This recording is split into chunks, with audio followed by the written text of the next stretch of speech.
That is a Mizuno Driver, and I don't know if you'll buy it, even if the numbers come out really good today. So this is the Mizuno ST200G. I have never had bad numbers from a Mizuno Driver, yet still we have this conversation. It's there, isn't it? Matt on camera. Hello everyone. I don't know what it is, apart from spending more money. They just make great drivers, but I don't see many people playing it. It's a strange one, isn't it? So let's test it. Let's see what the new one does with Mizuno, and let's try and find out the reasons why people aren't demoing maybe one of the best drivers for 2020. Let's get stuck in.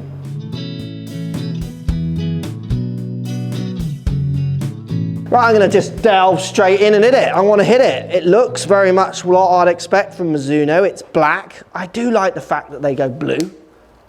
What, on the top, is it? Well, I remember the blue one I had there, and I used to like that. Yeah. And the blackness, obviously, I think there's a bit of, let's make the black head, because drivers generally are black and we want to sound more, so let's get into the norm.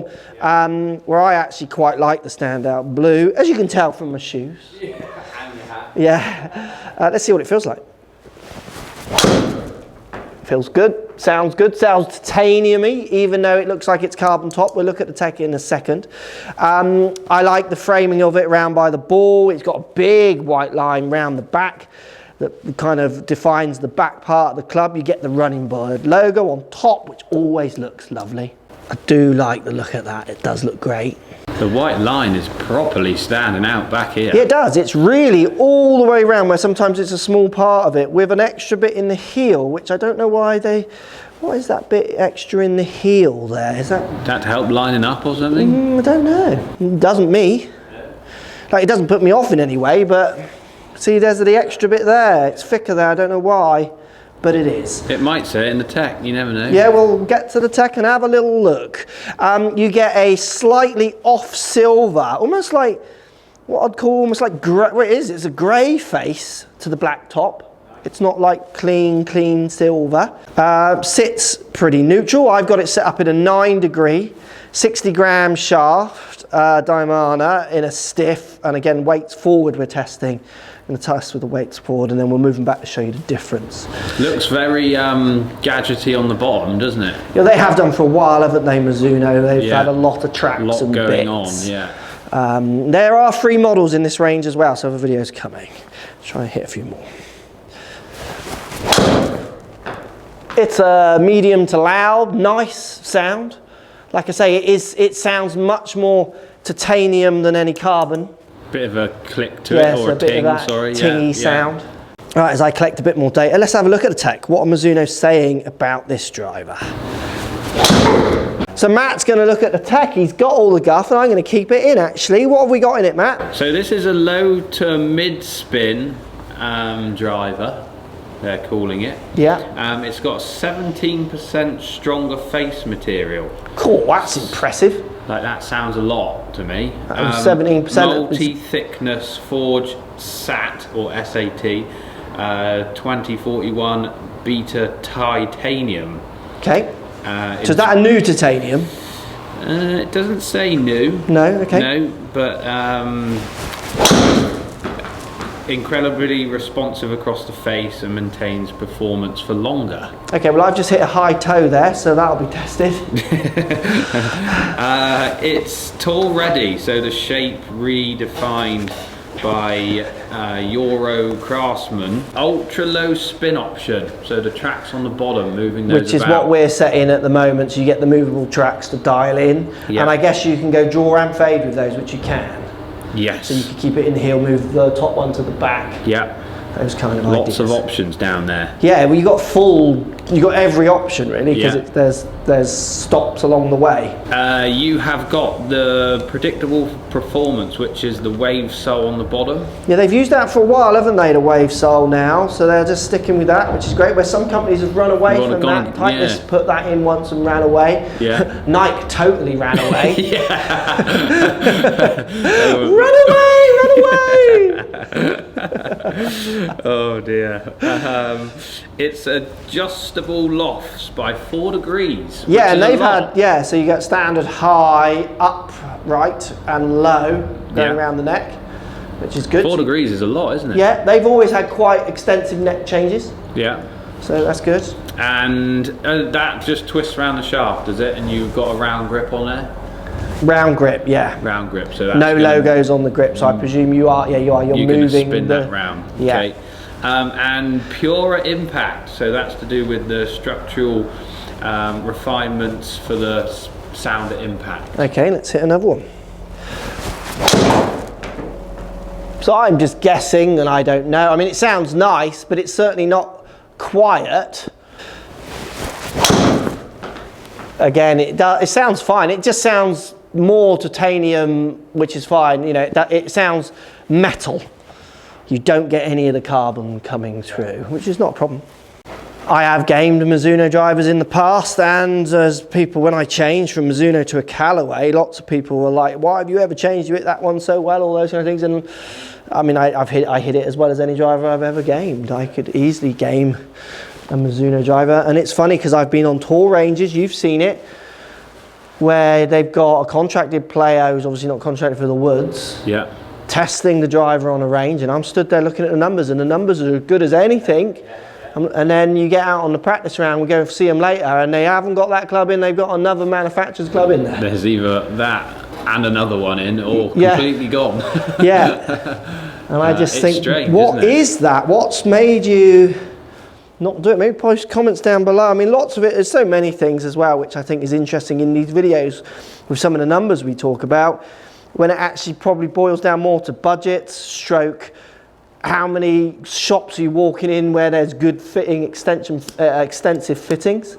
You know, these companies spend a lot of money making sure that the shops have their product in with really good fitting equipment, and the pros spend a lot of money making sure they've got that. Everyone's buying in. Like, imagine if Mizuno did like the other big brands where they just put it all in the top 10 players' hands. Yeah, exactly. And imagine how many they would win, and then imagine how many they sell too. Yeah, I agree. Like, it's a good driver. Yeah. Let's hit a couple more, and we'll look at the numbers to see if the tech is backed up with any data. Again, that's another high toe. I'm looking forward to seeing what they do out of there, because this is in the lowest spinning option. So numbers, ball speed to start with, averaging at 147.9. Yeah. Launch angle 14.8. Low spin, I would say. Yeah, look at the 1, 2 and 1, 3 and 1, 4 yeah, the in last there. three shots there. And I was high toeing it. Yeah. Look how low they go as well. The heights range from 34 down to 27, 25 on one of them. Still does all right with the carry. Your lowest carry at 260, highest at 271, averaging at 264. So it's classic low spin numbers, isn't it? Yeah. You can get ones that kind of fall out the air a bit, but you do have a long one in there too. Yeah, absolutely. And then so if you take out, say, the 3 low spinners. 3 low spin, disable. So actually, just keep the 2 1.7s and the 1.8. Take everything else out. So there's more low spinners than manageable spins in that batch. So you want this one out? And the other 1.4. So I want the 1.7, 1.7 and 1.8 in. 1.7, 1.7, 1.7, 1.8 in. So basically you've deselected 4 and kept 3, and this kind of shows you why I don't use low spin drivers. Get a spin at 1.8 and we're going 2.63. Like, that's just, it's decent numbers, but then if I'm getting them and dropping below that, so I need that to be my bottom half, really. But that's testament to obviously what the low spin drivers do, because that's what it's meant to do. It's for someone not like me who needs that help. So I'm going to move the weights back. What do you reckon? 500 revs? 500 is the most I've ever seen. I'm going to give it, I reckon it'll go, 2.2, it'll be 2,000 to 2.2. Let's see. I'll go 2.1. Oh, yeah, lovely. Right, we now got the weights in the back. Now, I liked how easy it was to change those weights. It was like 1.5 turns, the weight doesn't come out. Yeah. And then you slide them back. I actually originally turned it too far and it started to tighten up again, it felt like. So it was, I was expecting, like, you know, sometimes there's loads of turns to get it loose, or it's dropped out. So they are just in that track sliding, which I like. Nice. You know, fitters are just really quickly. Sometimes they can get over fiddly. Have you changed the screen? I have. Let's go weight back and see what we get out of it. Well, that certainly felt higher. It's launched higher by the looks of it. And peak height a little bit higher too. And again, we'll get the numbers, but this is where you whack the weights back, whack a bit of loft off it, balance to the launch with that higher spin, and then you might squeeze a bit more out. This is where good fitters can really just squeeze the most out of it. Dial you in. But again, I say that, I like that, because people buy into those. It's romantic, isn't it?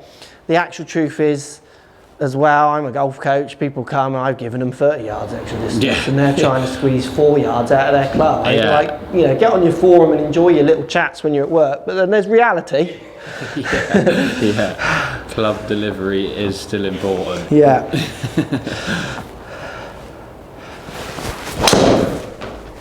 That was more on the face to lower. Lower on the face it sounded, and we have a decent one. Right, we'll whack, no talking on these two, just so then get to numbers.